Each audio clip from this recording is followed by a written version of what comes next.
Esta história aconteceu há cerca de 10 anos atrás, no interior de Pernambuco. Éramos um grupo de cerca de 5 amigos, que tínhamos estudado a vida inteira juntos. Éramos 3 homens e 2 mulheres. Os homens era eu, o meu melhor amigo de infância, Tiago, e o Marcelo, que era filho do dono de uma fazenda. As meninas eram Isabela e Sabrina. Quando concluímos o colegial, fomos estudar na capital e em outras cidades e nos separamos.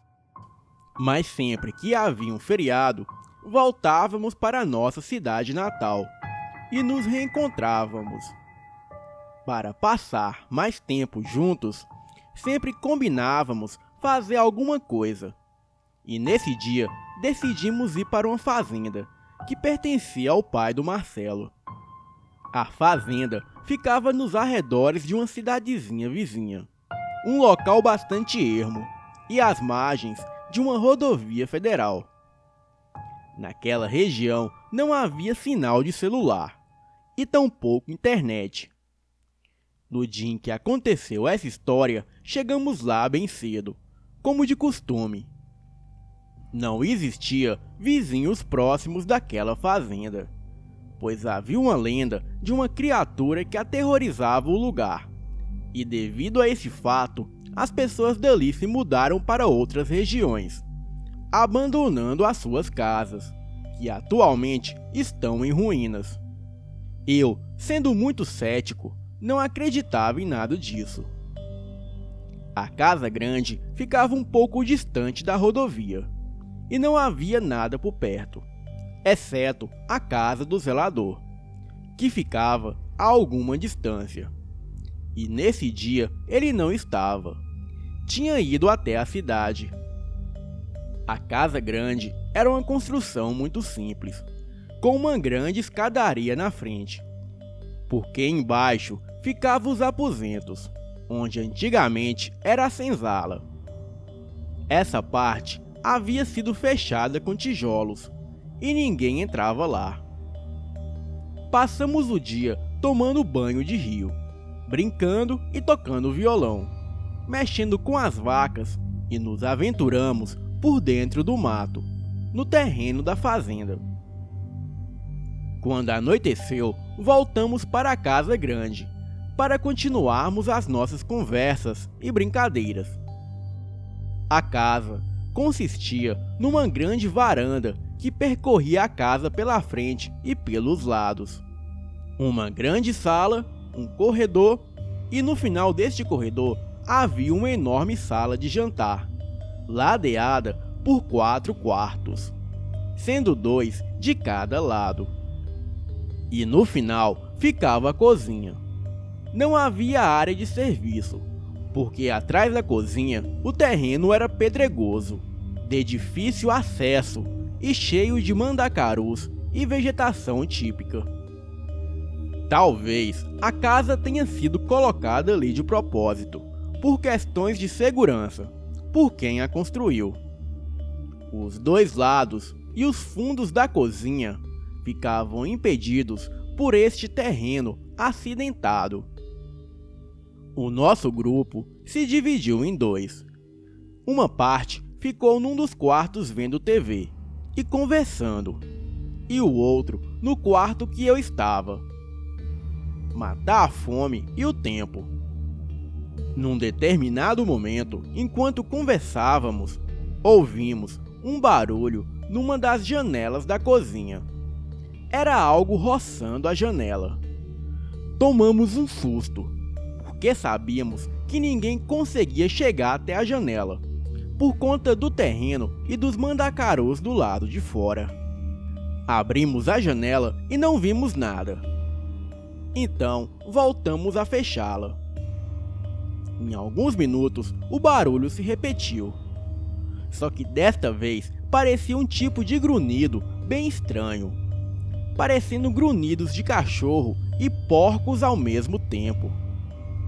Começamos a ficar meio assustados e novamente abrimos a janela. e não havia nada do lado de fora. As garotas, com muito medo, correram para o quarto. Elas estavam assustadas, querendo ir embora. Mas para sairmos dali, tínhamos que chegar até o carro, que deixamos embaixo de uma árvore que ficava perto da porteira da entrada da fazenda. Não entramos com o carro, devido ao caminho esburacado e cheio de cascalho. Ficamos com medo do carro cair em algum buraco ou furar o pneu no cascalho. Para chegarmos até o carro, tínhamos que andar pouco mais de 1 quilômetro. E ninguém estava com coragem suficiente de sair lá fora, devido a esses barulhos estranhos. Passado mais alguns minutos, ouvimos novos barulhos. Só que desta vez, um som aterrador. Ouvimos algo como uma bufada, ou como alguém com uma voz grave e muito rouca dando um gemido medonho. E além disso, uma coisa forçando a janela, como querendo abri-la. Pulamos de nossas cadeiras e corremos para a porta de entrada. Ficamos sem saber se saímos da casa ou não. Eu e os meus outros 2 amigos fomos ver se havia algo do lado de fora da casa. Mas só constatamos que não havia nada e que era impossível atingir a janela da cozinha. E quando estávamos voltando, ouvimos atrás de nós o som de bufadas abafadas saindo do mato.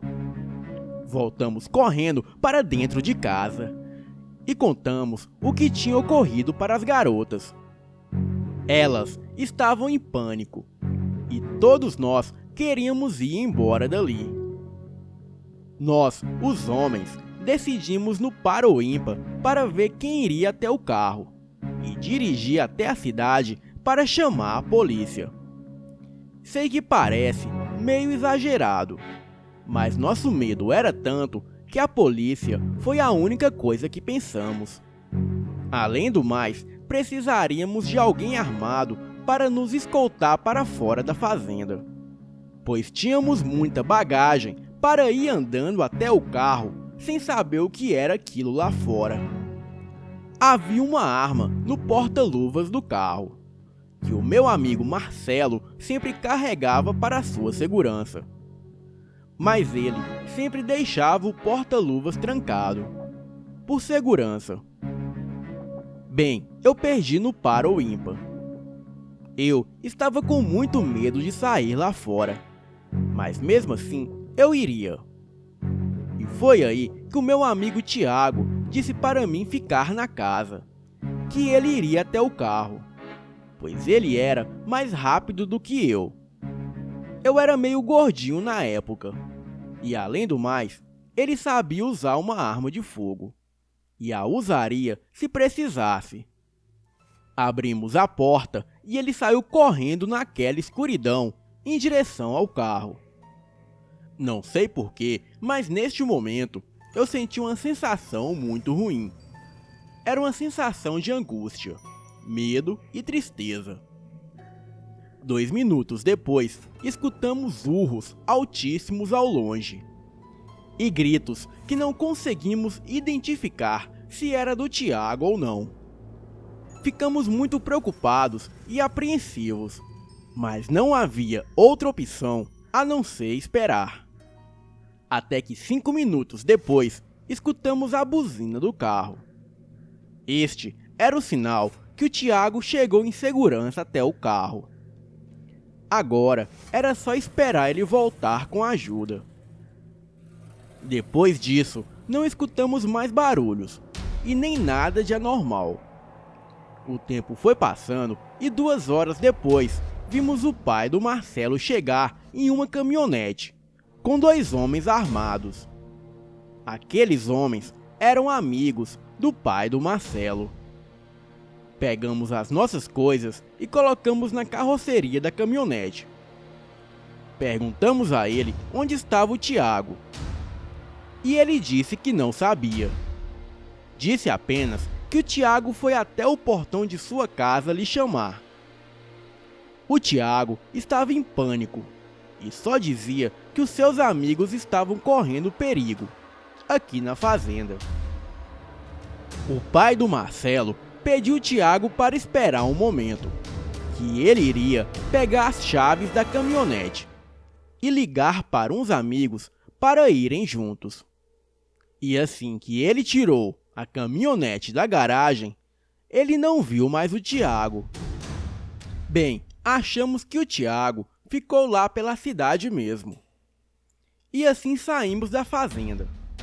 Mas assim que cruzamos a porteira, vimos o carro lá parado no mesmo lugar, embaixo da árvore. Então concluímos o seguinte, que o Tiago pegou o carro, foi até a cidade, chamou o pai do Marcelo e depois retornou para a fazenda.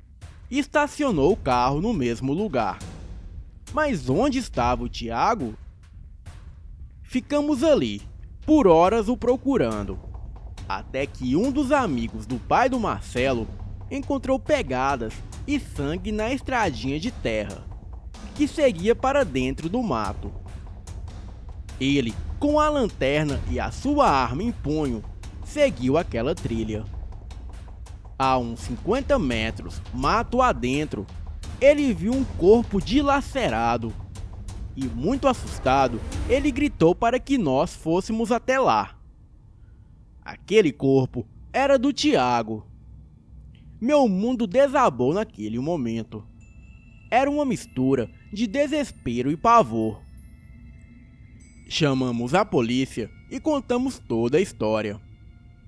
No outro dia, o laudo da perícia concluiu que quando o Tiago saiu da casa, ele não chegou até o carro, pois foi atacado no meio do caminho da fazenda por algum animal, e bem provavelmente que fosse uma onça, pois o estado que estava o seu corpo indicava que ele foi parcialmente devorado por algum animal de garras longas e presas afiadas.